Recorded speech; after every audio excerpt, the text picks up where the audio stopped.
Hi mga Mars! Tara, samahan niyo ako maglinis. Tinanghali na nga ng gising. Paano ba naman kasi? Kay sarap ng tulog namin dito sa bago naming bahay. Heto nga, tulog na tulog pa rin ang aking asawa.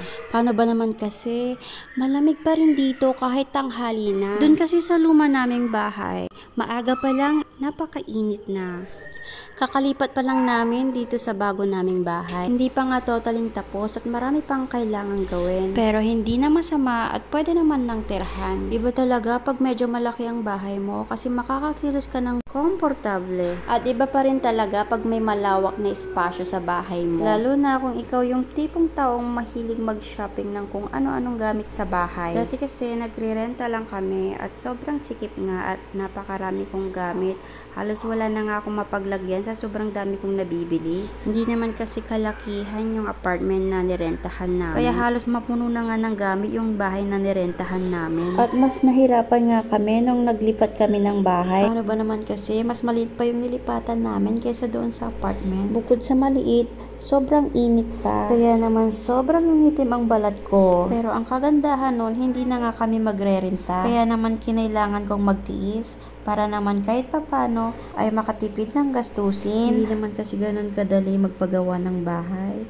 Kailangan mo talagang mag-ipon. Buti na lang talaga at may naiipon, char. Iba pa rin kasi talaga ang feelings pag may sarili ka ng bahay. Buti na lang talaga at may asawa kong napakabait at napakasipag.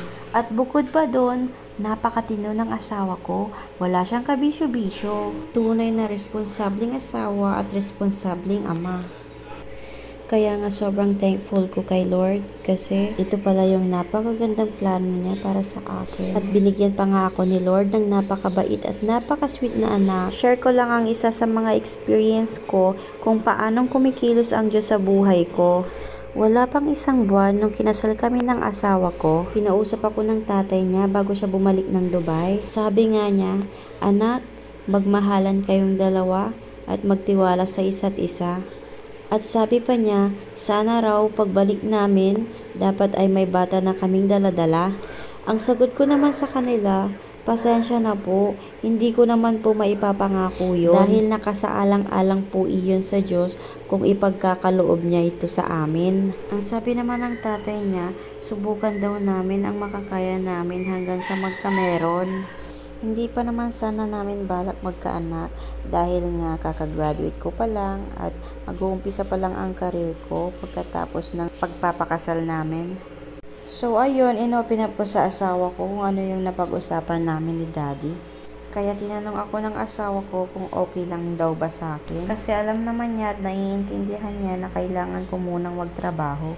Dahil nga nakiusap sa akin si Daddy, ang sagot ko okay lang para sa mga magulang mo dahil nga may katandaan na nga sila. So ayun na nga, we decided na bumuo na ng pamilya. Isang buwan na nga ang nakakalipas pero hindi pa rin ako nabubuntis. Akala ko kasi noon madali lang mabuntis pero hindi pala. Kaya naman inalo ko ang aking asawa para magdasal at hilingin ito sa may kapal. At hiniling nga namin na sana ay ibigay ito sa araw ng aming kaarawan dahil nga pareho nga kami ng birthday. Kaya hiniling namin kay God na yun na lang ang ibigay niyang regalo para sa amin. Ikinasal nga pala kami noong January 29, 2020 at ang birthday namin ng aking asawa ay December 19. Napakabuti ng Diyos kasi binigay nga niya sa araw ng aming kaarawan. Dahil nga napakabuti ng Diyos, ipinagpabukas niya yung birthday gift namin. Kasi nga ayaw naman din niya na masira yung birthday party namin. Totoo nga talagang in God's perfect timing.